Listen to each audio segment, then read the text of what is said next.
Bura Gence değil. Burada su maşını yoktu. Burada su aparatı var. Geldik su almak adıyla. O bankalara bak, donuklar. 1 litre 20 tenge. Manatla ne kadar? Ne mi? Gepikti neyse.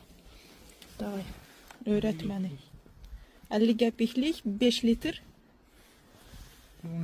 10 litre. 50 gepik. At sıkarsın. Ağzını. Sonra. Saf taktı. Aha. Bu balansı tutuyorsun.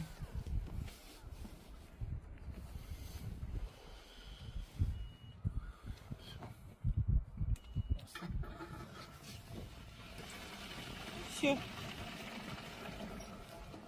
Evde de olar içmek. Kranttan gelen suyu. Neyse. Dostum temiz. Sen de saklar olsun.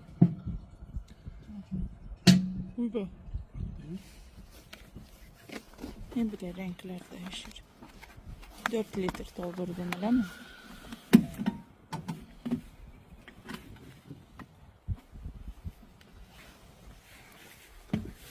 Koymayın.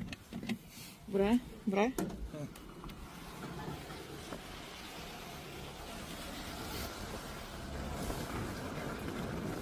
Все. Сквознякта su yoktu ha. Сквознякта su yok. И сквозняк.